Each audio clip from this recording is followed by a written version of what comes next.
On an empty road in Oklahoma, an injured petite woman cautiously steps out of the passenger side of a black Ford V8 automobile, the windshield covered with bullet holes. Her companions, two other men seemingly in their mid-20s, are visibly weak and shaken. With their car stuck in mud, they have become what they made so many others in their path, sitting targets. The trio flags down a passing truck and waves their weapons in the air, demanding to be towed up the road. Another passerby quickly drives by, finding the scene suspicious. He drives on into the nearby town of Commerce and goes to the police. By the time two officers arrive, the truck was gone, but the mysterious trio and the Ford remained. As was routine procedure, the officers exited their vehicle to investigate, only to hear the woman yell wildly upon noticing them. Now, with their weapons drawn, the officers continue to move toward the car.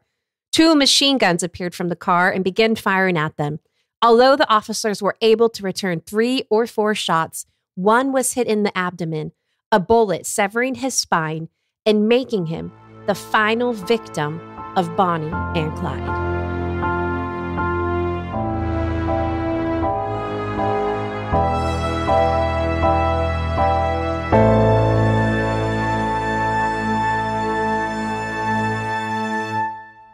Welcome to True Crime and Headlines. This is Season 1, Episode 1.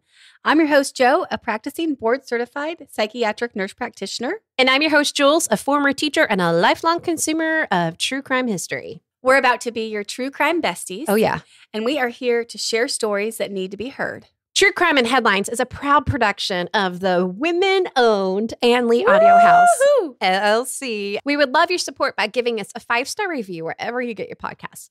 And if you'd like to donate to our podcast funds, we have links to do so on our website. And you can follow us on social media and say, hey. As always, we post episode notes, cite our sources, and give recommendations for further research at truecrimeandheadlines.com. All right, Jo, should we do this? Let's do this. This is the beginning of something great. So here we go. Meet us during the Great Depression in 1930s America, where two criminals just in their mid-20s are cemented into folklore legends for their toxic devotion to each other, totally overshadowing, murder of innocent bystanders. Bonnie and Clyde, the infamous duo legend, is often misrepresented as lovers. You know that, right, Jo? I know very little about Bonnie and Clyde, but I do know that they were lovers. So how this works is Jo doesn't really know the stories going into the podcast. So behind the scenes, I've been doing a bunch of research and reading books and public sources online and putting together a story as best to my ability. And Jo has not heard the story yet. And we wanted to keep her fresh because she is a professional at times. We'll use that term loosely. We cannot continue to perpetuate the fantasy of them as legends or folklore heroes.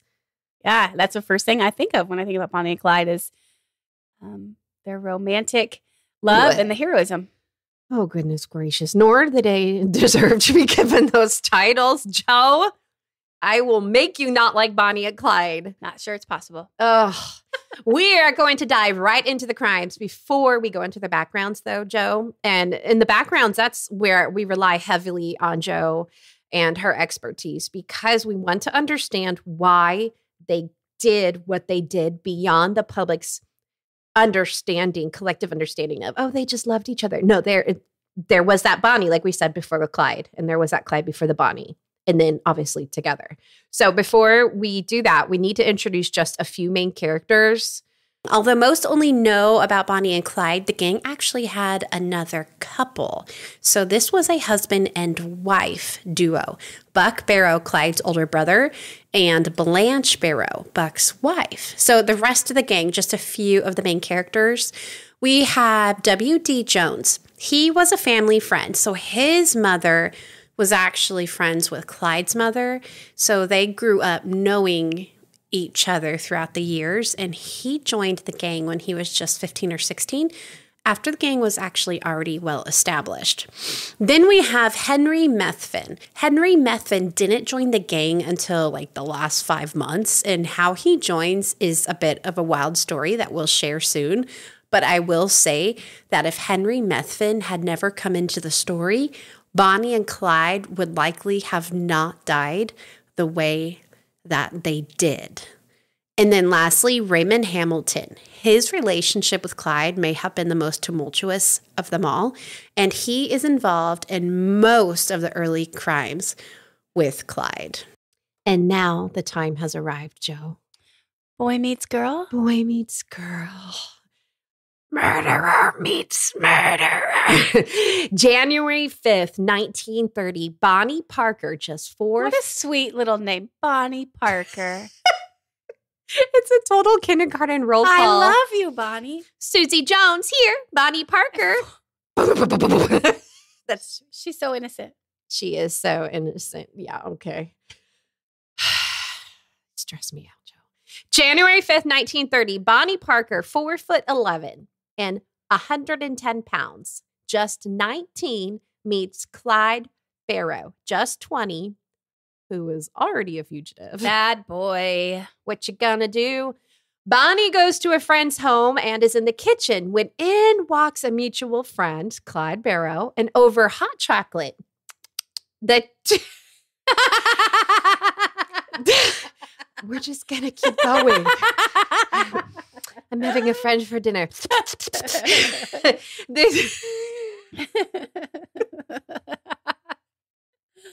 Over hot chocolate. The two meet instantly.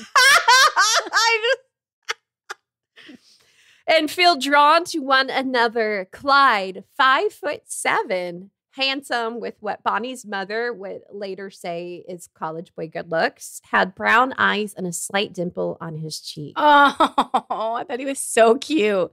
He was really this cute. naughty boy. Bonnie, okay, stay away, girl. At this point, we can say naughty. As we go on, we have to say fatal. Downright horrible.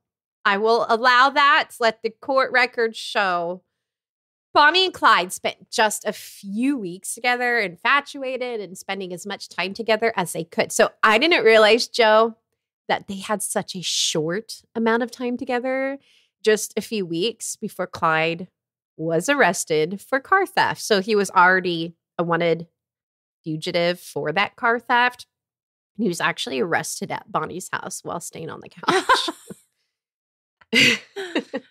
Yeah, he's a catch, right? He had already had a warrant. So he goes to prison and Bonnie is just beside herself and Clyde is beside himself. Here we have two young adults separated by the law, but refusing to accept it.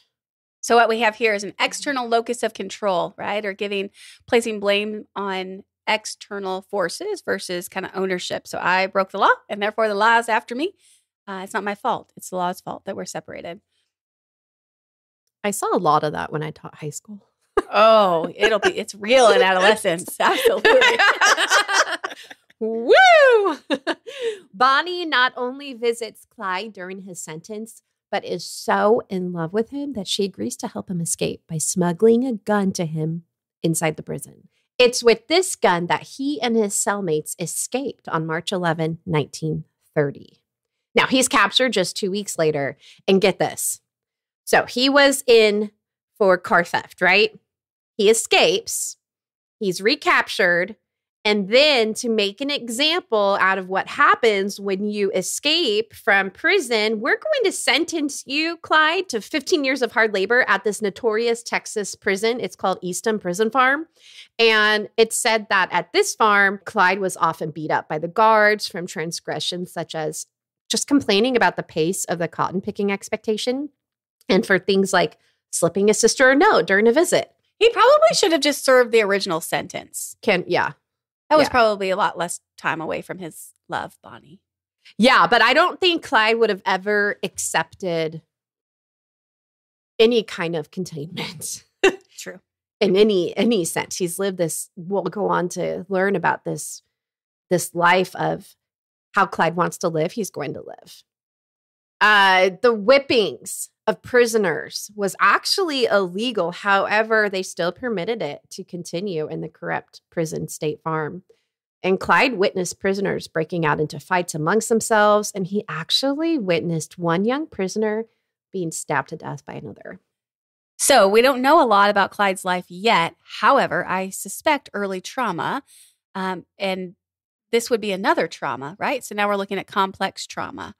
I think this plays into the path of destruction. I can feel for the inner child. I can feel for the adolescent type of person that Clyde is at this point, because witnessing that, and up to this point, he has only committed crimes that were nonviolent. And now he's in this prison with the worst of the worst. Yeah. As a 20-year-old.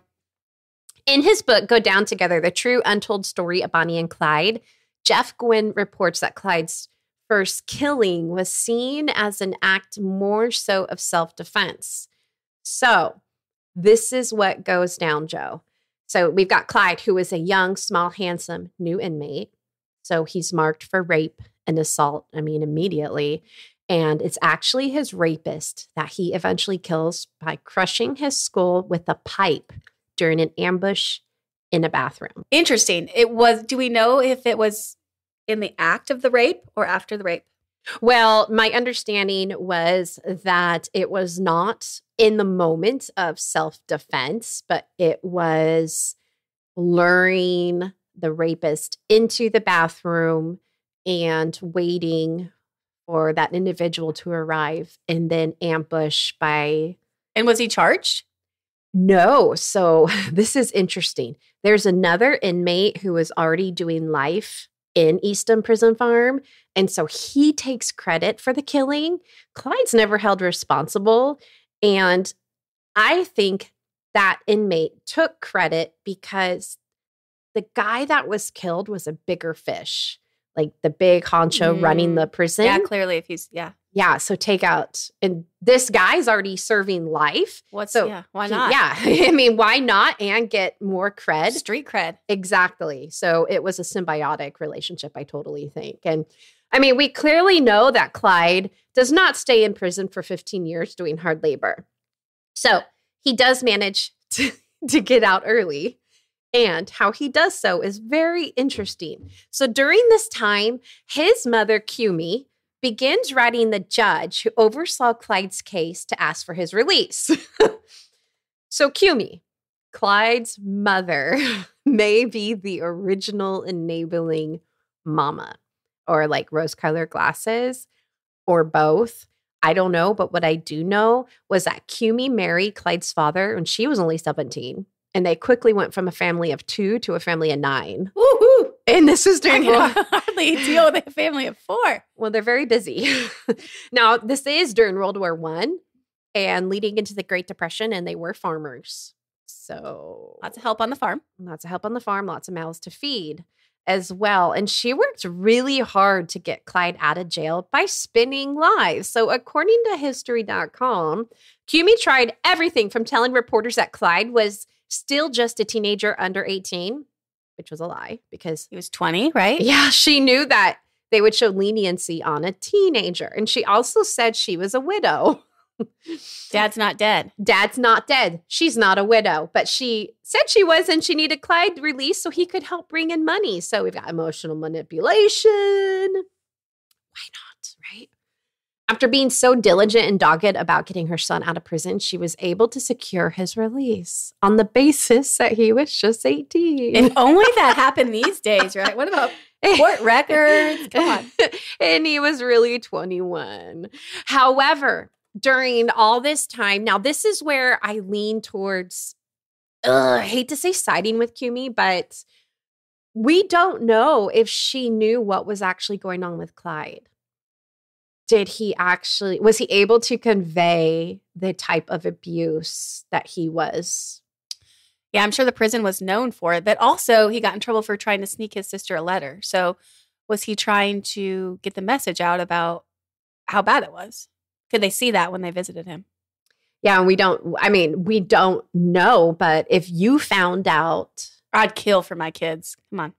Yeah, suit up, let's go. Yeah. We don't know, but what we do know is that Clyde had no idea that his mother, Kumi, was successful in securing his release that was going to be scheduled in just a few weeks' time. So while that was going on and already in the works and already agreed he's getting released, he's in the background scheming up a plan to get out of the prison. And he believes that if he is physically injured, that he will not be responsible for doing the hard labor and thus get transferred outside of this horrible prison.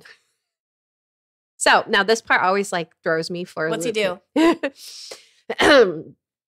He has his big toe and part of his second toe chopped off with That's desperation. with an axe Oh. in hopes that this would render him physically useless.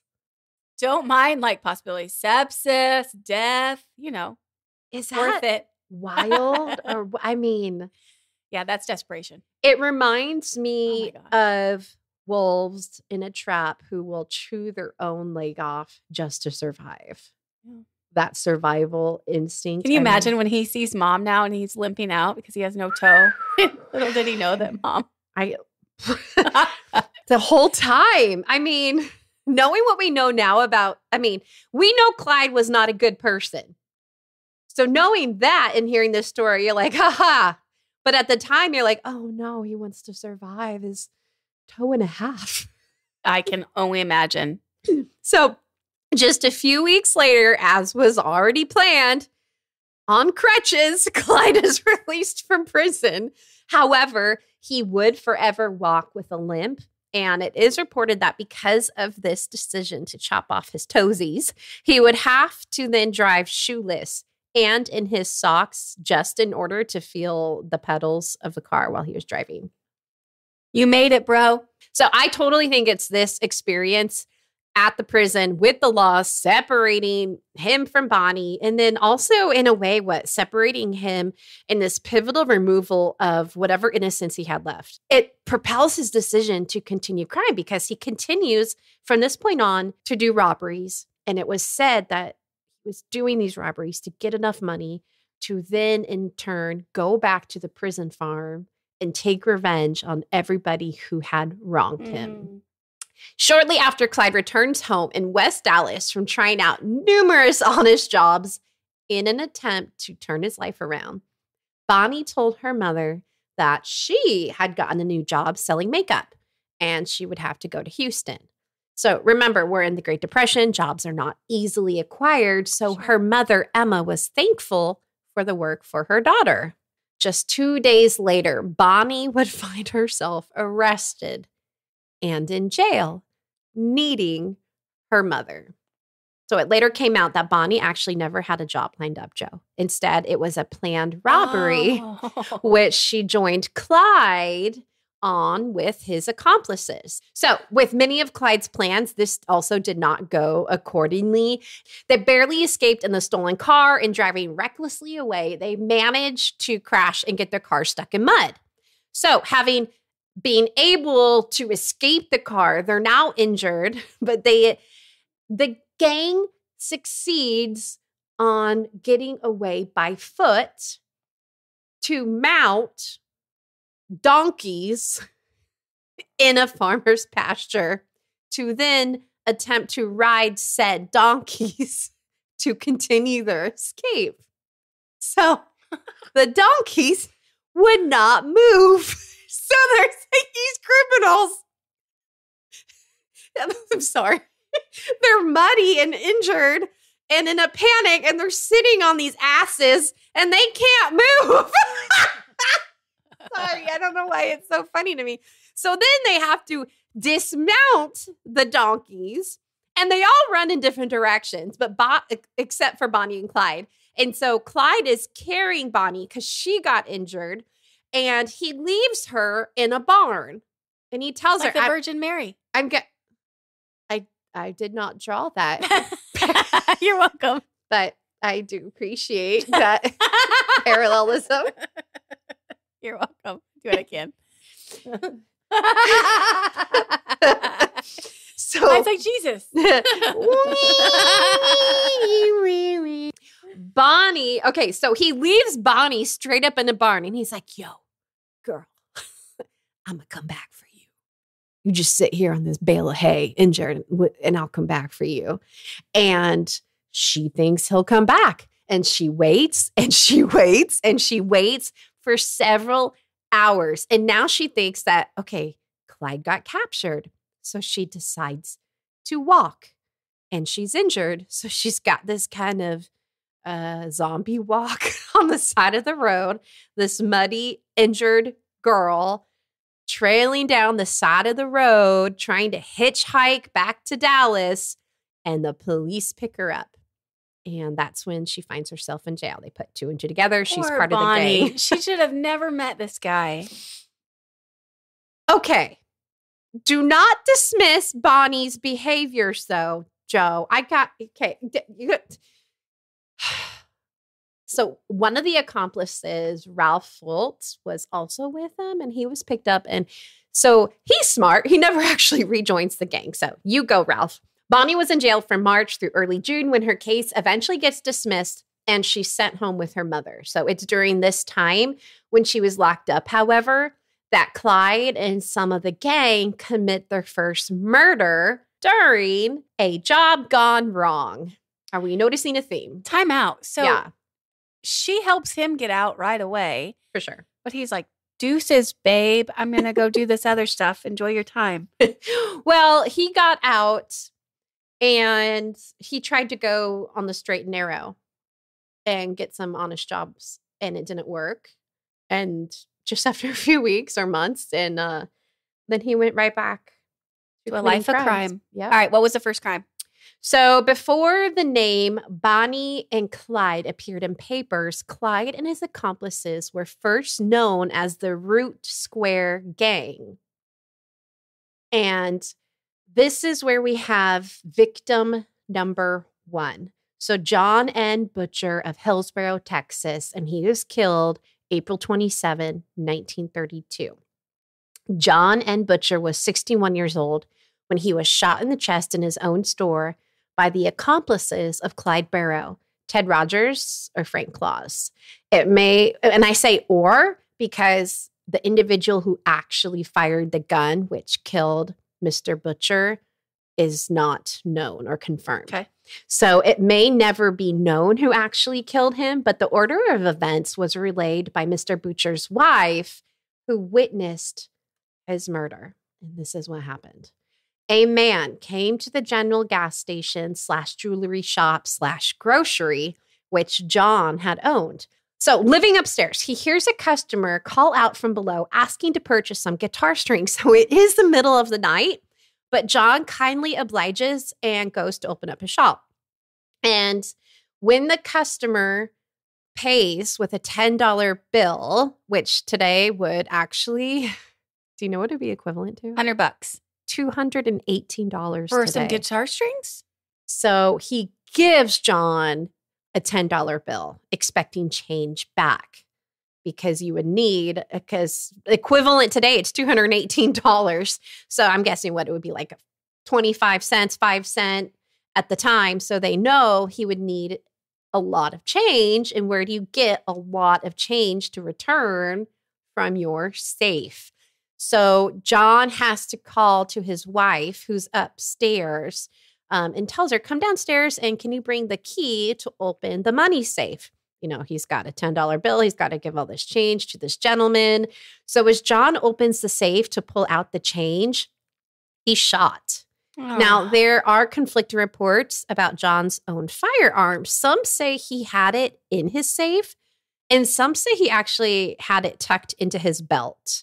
And either way, it fell when he was shot, and his wife grabs it. And in an attempt to defend herself, the men manage to coerce her to put it down, and then they take off. And that's when she calls the police.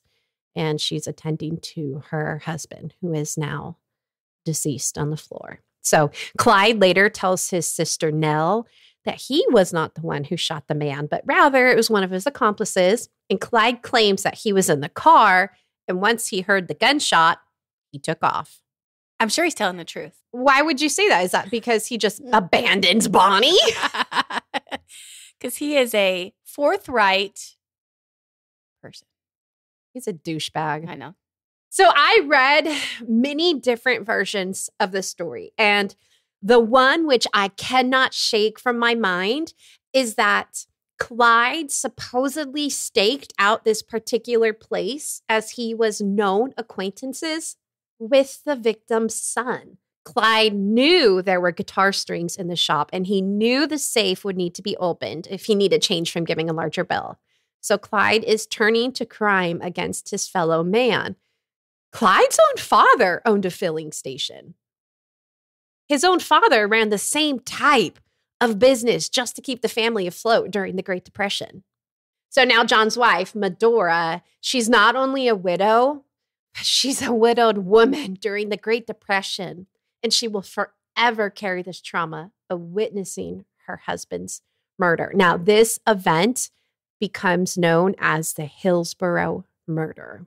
What blows my mind is that Clyde is committing these crimes against fellow man. It's not man versus government. It's man versus man during the Great Depression because he robs a filling station, a grocery, a place that his own father runs, the type of business. His father owns a filling station during the Great Depression just to provide for their family. And here's Clyde robbing and murdering by association, who we'll never know who actually pulled the trigger. We can't trust any of them. So in cases like this, we use the term psychopath so kind of freely, I think too freely. So in psychology or in mental health, we have what we call the DSM, or it's the Diagnostic and Statistical Manual of Mental Disorders. And so right there, you have criteria for mental health diagnosis. So the term psychopath or the diagnosis psychopath was in the first two manuals. We're in manual 5 of the DSM. We update it periodically. And the first two editions or manuals, psychopath was actually a diagnosis there. It was replaced in the third manual by the diagnosis antisocial personality disorder. The reason I'm bringing all this up is because one of the kind of cardinal symptoms for both a psychopath and antisocial personality disorder is lack of empathy. And I think that we're entirely seeing it there in that scene where his own father owns a filling station. This could be his father's story, but yet he's able to follow through with this and then go on and lie to his sister about it as well. Lack of remorse and lack of empathy. So it starts off in the DSM as a psychopath, and they changed the term to, what was it? Antisocial personality disorder. Okay, so did it completely erase the term psychopath? Yeah, that's not an actual mental health diagnosis in the DSM today. Interesting. So this event became known as the Hillsborough murder. And as a pattern with Clyde, when he finds himself in trouble, he runs home. And who would help him stay undercover? Mama! Cue me. She helped hide him in the back where he could stay and lay low. And just a month and a half later, Bonnie is home with her mother after her release from jail. And her mother, Emma, convinces Bonnie to stay away from Clyde. Smart move, Emma. Yes, Emma. And Bonnie appears to agree with her mother. You know, it's no way to live, and it's just, it wasn't worth it. Plus, Bonnie was actually very rattled from being in jail. And what happens just a few weeks later? Well, after promising Emma that she was quitting Clyde, she again does what Bonnie does best. She lies to her mother and promises a future on the straight and narrow going up north. Well, okay, so technically she didn't lie. Bonnie really did have a waitressing job lined up north in a small cafe, but this is the lie, was that Clyde was hiding out in the same northern town, waiting and plotting his next hit, alongside his accomplice, Raymond Hamilton. They would attempt to rob Newhoff Packing Company. And so Bonnie was not a part of the actual crime, as Clyde has driven her home to his mother's house in Dallas. So when they go to commit the actual crime, he's, yo, Bonnie, get in the car. I'm going to hide you with Cumi. And then I'm going to go with Raymond, and we're going to go back and do this job. Well, after about 5 days, they returned Bonnie to her mother's house so that he and Raymond could leave Texas for Oklahoma to lay low from the police. So they commit this job. She's hiding out with Clyde's mom. And then after the job, they're like, hey, go back to your mom and we're going to go hide out for a little bit until, we lay low. And it gets worse. So Bonnie didn't actually commit that crime. She was with Kumi when they were actually doing the crime. Correct. Okay. So she goes up there while they're staking out their next crime. And then when it actually happens, they drive her to hide out with his mom. So again, we have Kumi enabling. Yeah. Not a good disciplinarian. No. Possibly the reason for all of these crazy behaviors. Mm-hmm. Natural consequences, Kumi. So they were in Texas and they leave. Bonnie's with her mom now, back with her mother. And the boys leave Texas to Oklahoma just to lay low from the police for a little bit. And lay low is exactly what they did not do. Dun, dun, dun. It is a hot mess on a hot summer evening in Stringtown, Oklahoma. Now, I don't want to downplay the sadness of this next story because here we have is another victim situation coming up. So we're in Stringtown, Oklahoma, where the men are supposed to be laying low. And we have a 30-year-old deputy sheriff named Eugene Moore, and then his partner, Sheriff C.G. Maxwell. So they spot a car parked behind a bandstand stage. Music's filling the air. People are all around dancing and having a great time. And it appears as though the 3 men in the car were drinking. Now, this is also during Prohibition, and these men look drunk. And so the police officers see these 3 men, and they go to approach the car, and they see empty whiskey bottles. Now, the 3 men were Clyde Barrow and Raymond Hamilton, the 2 men that had just committed that crime in Texas, were laying low in Oklahoma, obviously. And then they have one of Raymond Hamilton's friends. His name is Russ Dyer. And the 2 former were fugitives for the murder of John Butcher, the man shot while Clyde was allegedly in the car. So when the officers alluded to them that they were as good as arrested, the fugitives acted impulsively and opened fire on the officers, hitting both. However, C.J. Maxwell survived, but Deputy Sheriff Eugene Moore was pronounced dead on the scene. And the men fled the scene in a car, and it was reported that the officers actually didn't even know that the men were fugitives, nor did they know who exactly they were. They were just doing their job. Like, these men are in this car, they're extremely drunk, and hey, we got ya. And it was enough to rattle the fugitives. And, Eugene Moore, he was survived by his wife and his 3 young children.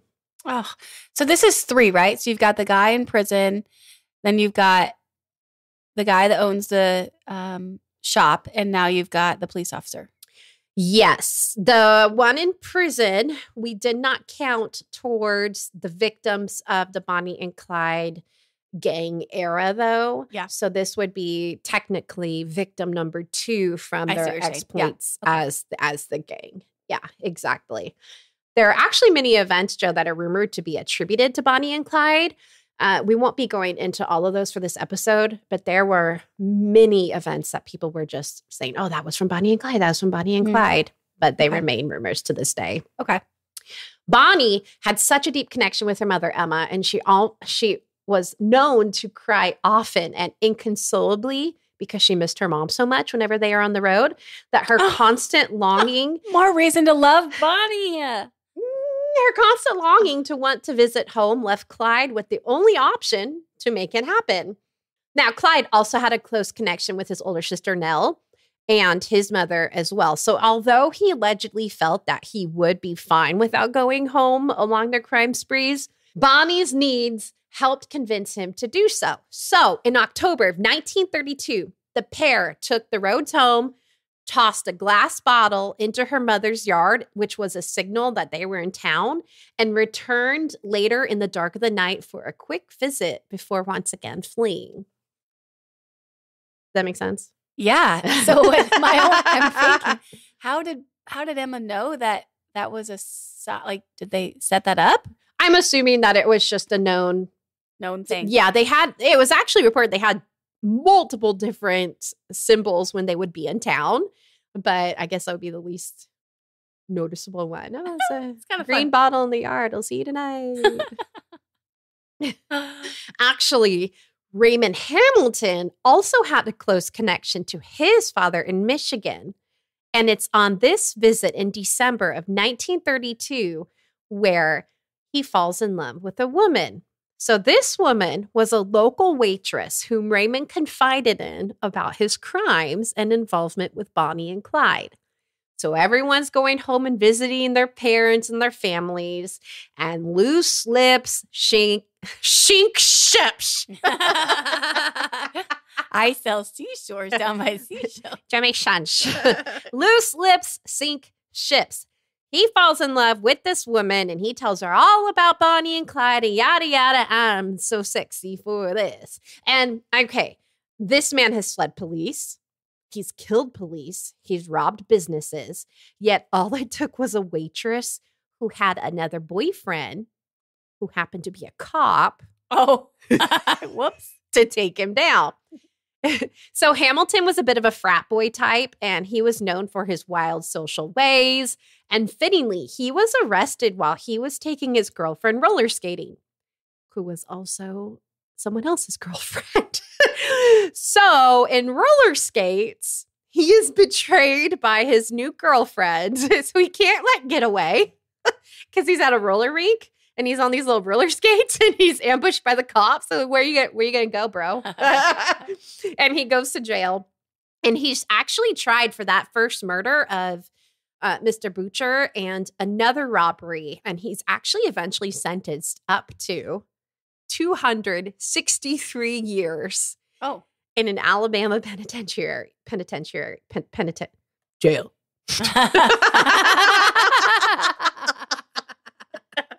Please leave that. When Clyde hears about Hamilton's arrest, he is pissed. Now he's pissed at the law, and he vows to help Hamilton escape. With Bonnie and Clyde's main wingman, Raymond Hamilton, gone, they needed to recruit someone else to help them in the meantime because they needed more money. And now they have to stop their path of getting revenge on Easton Prison Farm, and they have to get Hamilton out first. So they have to recruit someone else. Who do they recruit? Well, a few failed robbery attempts later, they end up recruiting a young 16-year-old boy who knew the Barrow family for years. This is a teenager who looks up to Bonnie and Clyde. And so, by now the duo is actually already famous in the papers. And this kid's name is W.D. Jones. And although he was only 16, he was already in and out of jail. He boasted about his ability to steal cars and how he could be an asset to the duo. So what does Clyde love? Clyde loves cars. And minors. And interesting. I mean, there's less of a, we just introduced a new piece Bonnie of and Clyde After Dark. There's less punishment for minors. So it would benefit him to have a minor in the group to take the hit. And manipulation? Yeah. Yeah, for Power sure. Control, of course. I'm glad you clarified. So just a few short weeks later, after Hamilton was transferred to the Alabama Penitentiary, Clyde decided to test out Jones's skills and loyalty. And this story will get you. So just those of you listening, I'm just going to be honest with you. I was very emotional after I was writing this part. I did actually cry. I think I called you, Joe, and told you I'm just really sad about this one situation. So I told you to suck it up, Buttercup. I was about to say there's nothing funny about this, and then you open your mouth. So here we are. But this actually is one of the most tragic stories. So I'm going to hopefully I can get through it. Okay. So on Christmas Day, 1932, Clyde with Bonnie in a car. Now keep in mind it's a stolen car. drives W.D. Jones into a residential area outside of Dallas when they spot a brand new automobile just sitting outside, parked outside a home. W.D. Jones runs to the car, and although he talked up his car hijacking skills, he fails to start the car. What makes this failed attempt even worse, okay, I lied, there might be one funny part, was that the car was unlocked and the keys were in the ignition.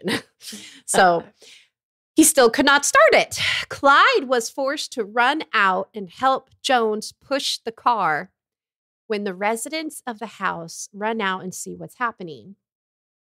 The vehicle's owner, a young 27-year-old family man named Doyle Johnson, who was spending Christmas Day with his young family and his in-laws, runs out of the home just in time to see the two thieves starting his car.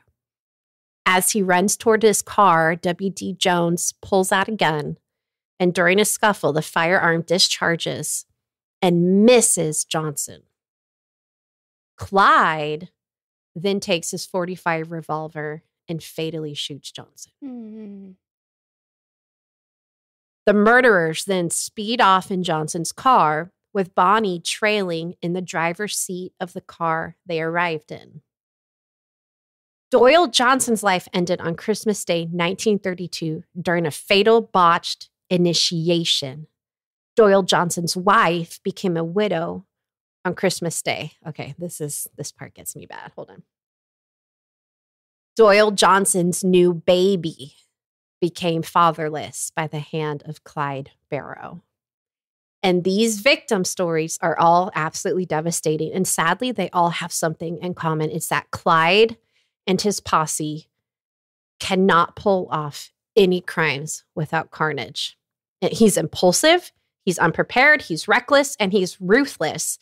And how can people continue to romanticize Bonnie and Clyde after knowing what they know now, hopefully, and what the Bonnie and Clyde gang were willing to risk is beyond me. And for what? For what? So I've thought hard about what I would ask them if I had a chance. And although they would likely provide a non-satisfying response void of any remorse, I would want to know, in the end, was it all worth it? Was this all worth it? And it's heavy. But when you look at antisocial personality disorder, which I'm confident that they would be diagnosed with today, again, it's that lack of remorse, lack of empathy. So was it worth it? It's not like somebody who experiences remorse or empathy in their response. They don't have the capacity to do that. So there would never be a satisfying answer. It would would they tell me what I wanted to hear? What do you want to hear? If I said, was it worth it? Would their response be something non-genuine and just say something to satisfy me? Because I think I want to hear something specific. They'd probably just be assholes. I believe that. And not really think about what you wanted to hear. It would just be off the cusp. The next victim is another lawman, Deputy Malcolm Davis. Davis was shot in the dark by Clyde during a botched ambush. Are you noticing a theme here? None of their crimes can go off successfully. None. There is carnage in almost every single one. Okay, so we have our next victim. Now we have the Bonnie and Clyde gang, which we had Raymond Hamilton. He's in jail in Alabama still, okay? And now we have to go get him out of jail. So we have our new fresh recruit, W.D. Jones, and we have Bonnie and we have Clyde. Now we're headed down to Alabama and we're going to go to Raymond Hamilton's sister's house because she lives right next to the penitentiary where Hamilton is currently residing. What the Bonnie and Clyde gang do not know yet is that the law is actually hot on their tail. And they have figured out, based on some assumptions and investigating, that Bonnie and Clyde are going to go to Hamilton's house because Hamilton is a known associate of Bonnie and Clyde. And it is known that his sister lives near the jail, and it is assumed they're going to break him out. So the law actually goes into Raymond Hamilton's sister's house and tells her, do not say anything. We are going to be in this house. Clyde's going to enter the house and we're going to get him. Clearly, this does not go well for her because when they enter, Clyde comes to the house. She yells not to shoot and basically giving Clyde a warning. And what does Clyde do? Clyde shoots. So he shoots into the dark towards a figure in the home because he sensed it was an ambush and it was likely a cop. So he shoots. Now, this gunshot tells the other officer that there's danger. So he runs around the corner and that's when Clyde shoots again. And then he runs and takes off into the night. Because of this situation of Clyde going to Hamilton's sister's house and that failed ambush by the police, one of the police officers did lose his life at the end of the barrel of Clyde Barrow. So in Traherne's book, The Strange History of Bonnie and Clyde, Clyde's sister Nell is quoted by saying that Clyde actually told her this after she asked him how he felt knowing that he shot another man. Quote, "Like I always felt, sick inside, sick and cold and weak, and a sort of dull wishing that I'd never been born." Ooh, that's powerful. I'm chewing on that a little bit. Yeah. Huh. So again, when we go back to antisocial personality disorder, we're thinking about lack of remorse, callousness, kind of violation of others. But then underneath that, what we just hear is his core belief, right? And so your core belief is underneath kind of all the defense mechanisms or the facade, like who you believe at your core or at your root. I should have never been born, right? There's not a more negative core belief, I would argue, than I shouldn't have been born. I think that he would be diagnosed with antisocial personality disorder today. But then again, this is kind of pulling back another layer and looking underneath that antisocial personality disorder at these core beliefs, who he thinks of himself in the core. And it's also, I mean, to his sister Nell, who he's constantly rewriting, I believe, his narrative to his sister Nell, who admittingly is a really big fan of her little brother. And we'll go into that into part 2 as well. I'm still over here just kind of reflecting on that passage. That's really interesting. That's really sad. And I mean, it was reported by his sister that he said that too. So the validity of that, it does come into question as well about what she wants everyone to. Oftentimes too, so I say antisocial personality disorder, but a lot of times with personality disorders, it's more of a cocktail, right? You don't just kind of align with borderline personality or narcissistic personality or antisocial, all of the different personality disorders. Generally, you have a cocktail of several different ones. And for narcissistic personality disorder, narcissism, underneath that often is a very low self-esteem, low self-worth. And so kind of hearing like, I am worthless in that. I shouldn't have been born. I am worthless. That also kind of aligns with a cocktail of personality disorders in Clyde. And I would also say or argue that personality disorders are often a manifestation or second to trauma. And we know kind of just a glimpse into his life, not only the trauma that he caused, but trauma growing up in the Great Depression. There's kind of a lot that has been unsaid there. So it's a manifestation of trauma in many ways. Hamilton is still in jail, so we need to introduce who joins their gang next. So we have Clyde's brother, who is Buck, and then Buck's wife, Blanche. So Buck and Blanche Barrow join the gang. Shortly after Buck's released from prison, he convinces his wife, Blanche, to take a detour from their new life at her family's farm, from doing honest work to go meet up with his younger brother. You know, they missed each other. They grew up loving on each other, best buds. And Clyde is living this criminal life, and Buck is just getting out, and he is promising Blanche, his wife, that he's going to go on the straight and narrow. But he says, but first, let's just do a little detour. And hesitant Blanche agrees because misses his family. We'll go and meet up with Clyde, and then we'll continue on to my family farm and we'll have a nice life together. Blanche was formally married at a young age before she was with Buck, and Buck is her second husband. But Blanche was so physically abused during her first marriage. It was said that the physical abuse left her infertile from all the injuries, and they never had any children together. And she wanted Buck to turn his life around so badly, even though he had never done an honest job yet. She believed in him, and he agreed for her. He loved her so much. He's like, yeah, I'll go honest. But first, let's go see my little brother real fast. Some things obviously take a turn, downward spiral after his reunion with Bonnie and Clyde. So let's go there. Bonnie and Clyde, Blanche and Buck, and the teenager, W.D. Jones, rent 2 apartments next to each other in Joplin, Missouri to have their meetup. And Missouri at the time is known for being sort of a safe city for gangsters. So they took their chances. And under the name the Carnahans, they stayed for a few weeks. They spent their days inside, cooking, playing cards, etc., until they ran out of money.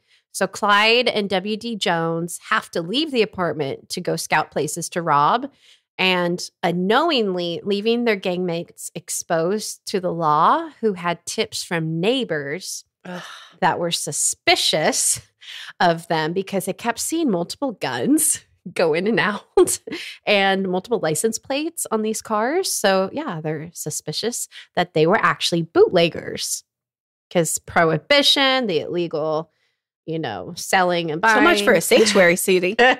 Yeah. So the neighbor's like, hey, I think there are bootleggers going in and out of here. So cops, do your thing. Upon Clyde and Jones's return to the apartment, they immediately spot policemen surrounding the area. Clyde calls out to warn Buck, Blanche, and Bonnie, who are inside, and the gunfire quickly begins. So this is really sad that 2 officers end up losing their lives that day during the shootout. Clyde was shot by a ricocheted bullet in the chest, finally. And W.D. Jones, he was grazed in the head by a bullet as well. And amid all the gunfire, so we have Jones, Buck, and Bonnie. They were able to escape with the aid of Jones's ability to jumpstart a police car, which was blocking their driveway. So Blanche had been so scared, though, during all of this, she actually runs out of the apartment during the gunfire, and she flees on foot. So she basically takes them by surprise. They see this frantic woman running out of the house, and she just runs, and they just let her just run. And she's like, bye. And she's just in this state of fight or flight, I guess, this panic. She just leaves them and she pieces out. She runs. And they end up finding her a few blocks away, frantic and freaking out. But when I say that W.G. Jones had to jumpstart a police car, it's because they had to back out of their garage. And it was actually also reported that they had to roll one of the police officers' bodies out of the way and then also jumpstart the car. In the midst of gunfire. In the midst of this gunfire. Yeah. So now they are penniless and they're injured and they're on the run and their end is actually near. So this is what I consider the beginning of the end of the gang. And this official meetup in Missouri is where the Barrow Gang is officially birthed. So this close encounter did provide at least some insight into the gang. They fled without most of their possessions. So they left behind a ton of stuff. And this is how we know a lot about the inner workings and thinkings of Bonnie and Clyde. So what they left behind 2 rolls of film, Blanche's purse, which contained her and Buck's marriage certificates. So they also had many of Bonnie's outlaw-obsessed poems she wrote, such as this infamous unfinished one called Suicide Sal. Bonnie was known for being actually quite intelligent and being a really prolific writer and having this obsession with outlaw literature. So once developed, the photos quickly circulated newspapers, and Bonnie and Clyde were then known nationally by just their faces as well. So now for the first time, we have all these circulated photos of Bonnie and Clyde. And now we have those famous photos. Have you seen the photos of Bonnie and Clyde with her holding the weapons and then her and Clyde together? And remember, she is very short. She's under 5 feet and she's holding these big weapons. So it almost looks like a caricature of a criminal, which plays into these people aren't really real. No, this isn't a real thing. They kind of seem like just like folklore heroes in the paper. And she was given the nickname Cigar Smoking Gun Mole, as the famous photo of her on the front pages was the one of her smoking a cigar and holding a gun. And they named Clyde the Snake-Eyed Killer. So of all the things that Bonnie's family was upset about, though, the fact that Bonnie was seen smoking a cigar in public was at the top of the list. Is that not bizarre? Like murder, Don't you smoke, girl. Don't you smoke. Bonnie always insisted that she didn't smoke, and she only borrowed the cigar from Buck for the photo, yet nothing was contested about like anything else. Oh, I didn't murder anyone. She never, like, that was never something she contested publicly on record. It was, I didn't smoke. My kid would probably say the same thing. So police orders were issued to shoot and kill Bonnie and Clyde upon sight. So this is personal for law now. We have multiple killings of lawmen. So now this gang needs to be stopped. Shoot them on sight. Shoot. They no longer wanted to take chances, and they had to move in the night and steer clear of any hotels, any public spaces, because everyone knew who they were now. However, they didn't know Blanche's face. So Blanche could go fairly undetected. They did not have Blanche's photograph. And up until that point, Blanche didn't commit anything. No, she was just the girl that ran in the middle of gunfire. Yeah.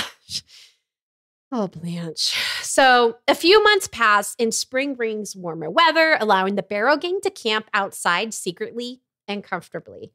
Things were rough. Cleanliness obviously is hard. And yet Clyde was still demanding an image that he had procured of having clean pressed suits and being very well tailored. So, most of going into the town fell upon Blanche, as she wasn't recognized everywhere. So she was known for going undetected in public and getting their suits tailored and pressed and getting food for them. And, there were massive accounts of intense blow-up fights and then intense reconciliation between Bonnie and Clyde. Blanche goes on to recount how toxic this relationship between Bonnie and Clyde that she witnessed was. No shock. Yeah. Talk about that relationship and that attachment style, right? Because it went from 0 to 100 in seconds, often a red flag for a toxic relationship. So we have to talk about an event which marks a big shift in Bonnie and Clyde's relationship. Do tell. I will tell. This entire time, they've been managing to sneak back home and visit briefly with their family. But the last visit was actually very somber, as the family acknowledged that the end of Bonnie and Clyde would inevitably be soon. Buck and Blanche went on their separate ways to be with Blanche's family. Oh, wise decision. Very wise. And Bonnie and Clyde took off in another direction together with W.D. Jones. Bonnie told her mother that she would stay with Clyde no matter what, because when he dies, she wants to die too. So they stayed on the same destructive path together. And trauma bond. Here we go. There's a car accident, which throws Clyde out of a car. But he's able to get W.D. Jones and some weapons out, only to realize that Bonnie's still trapped in the car. Because Clyde is known for driving recklessly, carelessly, and wild. And remember, he has to drive without his shoe and in his socks because he's missing some toes. So that adds to the chaos of his driving. And he just loved to drive super fast and recklessly, gets in a car accident. Bonnie's trapped in the car. The car catches on fire. Bonnie is soon rescued by 2 nearby farmers. Again, not Clyde. Who aid a hysterical Clyde in pulling her out. Okay. All right. Now, Some redemption. Yeah. They then bring her to a nearby farmhouse to nurse her burns, which have taken over her body. Oh. So really? Clyde is 100% the villain here. She is just his innocent, like trauma bonded girlfriend. I don't think that she really lacks the empathy or really carries the like callousness that Clyde does. I think she just got caught in this trauma bond of a relationship and is not the antisocial character that Clyde is. Okay, well, agree to table that because I'm going to give you some more information. You ready? Mm-mm. Okay, what happens next likely won't surprise anyone anymore listening. So we have the rattled and scared 16-year-old W.D. Jones, and we have a traumatized and an intense, beyond physical pain Bonnie, who's in bed. And then we have a hysterical Clyde. And they're sitting in silence in this farmer's farmhouse in this back bedroom when they see the latch to the door slowly open. So these good Samaritans are trying to help these people that were found on the side of the road. In the state of fight or flight, W.D. Jones raises his shotgun and fires through the door, only to realize quickly that he shot the farmer's daughter-in-law. Rookie move, bro.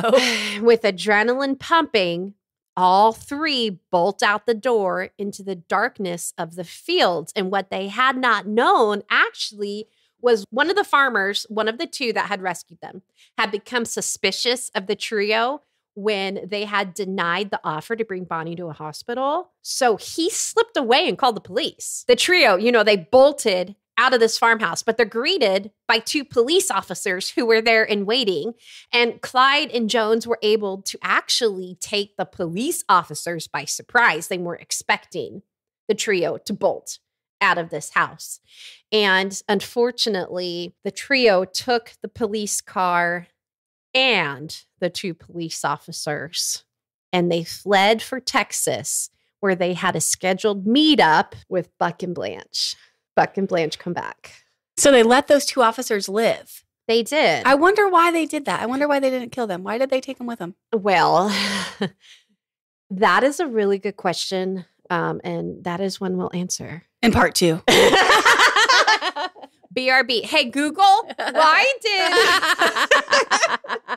did... Well, the entire time... Stupid. Was that my funny? So the entire time, Bonnie had untended burn wounds, by the way. So they're stuffed all in this car together, and she is in excruciating with pain, open wounds. I mean, a burn is horrific. A little burn on your little fingers hurts, let alone your own body. Your entire body. And one of her leg is just mangled with burn marks. They did end up releasing the officers without killing them by tying them with wire to a tree to the side of a dirt road, which I don't understand. What I'm seeing is a pattern of killing in a shootout or killing first in a state of panic. If it's a us versus them, it's going to be a them instead. What I don't see happen in this situation is the police officers are not having a shootout with them, so they're not getting shot at themselves. So instead, they take them. But they still have a witness. Yeah, and I'm wondering if it's not as much of a worried about the witness versus the panic. They don't seem to think anything through. All 5 of the Barrow gang. So we have Bonnie and Clyde, W.D. Jones, and unfortunately, after Buck and Blanche visit her family, they reunite again. Now you can understand Blanche's feelings on this, not wanting her husband to get involved with this. And yet here they are deeply involved. And now it's the Barrow gang. So all 5 of them now have to flee out of Texas. And they stay over a week to attempt to nurse Bonnie back to health, but to no avail. So she's just going downhill, y'all. And she had no treatments. She had no medication, no drugs. She's just going quickly down. So against their best judgment, they had no option but to call a doctor to look over Bonnie. But the prognosis was not good. And he actually estimated that Bonnie wouldn't survive much longer. Oh. It's noted in Traherne's book that I cannot with you feeling for Bonnie. It's noted in Traherne's book that this even was what turned Clyde's fascination with Bonnie into an obsession. Clyde refused to leave her side and was all consumed with her recovery. And Clyde had Bonnie's younger sister, Billy, brought to her side to help aid her health back. But during this time, however, W.D. Jones and Buck were left to attempt robberies. And just like every other robbery, things went wrong and they were seen and they were recognized, thus making it impossible for them to stay in place, and they have to flee again immediately with an ailing Bonnie. An actively dying Bonnie. So here's the problem, though, is that we have 5 seats in one car, and there were 6 passengers. So Clyde decided he had to drive 2 separate trips to their next destination, which is already a huge risk as it is. Fleeing with your face on every paper everywhere. The papers are flying off the shelves because of these quote unquote lovers. I hate that word with them.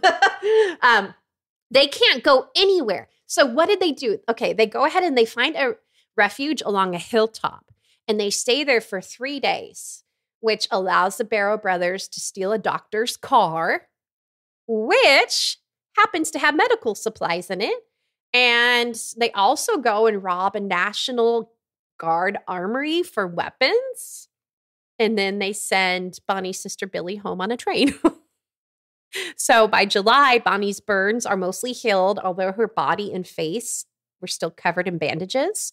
She was not able to walk without aid as her leg was permanently damaged. In fact, Clyde had to often carry her places. More codependency or what, Joe? Maybe he does love her. The gang found rest in rental cabins across from a diner where they had Blanche go infrequently to order meals for them. And this began to arouse suspicion from the diner owner, and he decides to phone the police. Gosh. That evening, the police organized an ambush, and it's this night that almost takes out the Barrow gang. Upon hearing police at the doors, Clyde piles everyone into the garage through the connecting door, and they open fire. Armed with automatic weapons, the gang sends bullets flying, hitting and injuring a few police officers. Buck, running to the car and taking shots at officers, is hit in return fire. The bullet hits him in the head. Oh, Buck. The gang manages to drag Buck into the back seat and into Blanche's lap. And she is actually being sprayed with glass from bullets hitting the car. And she has glass piercing her face and her eyeball.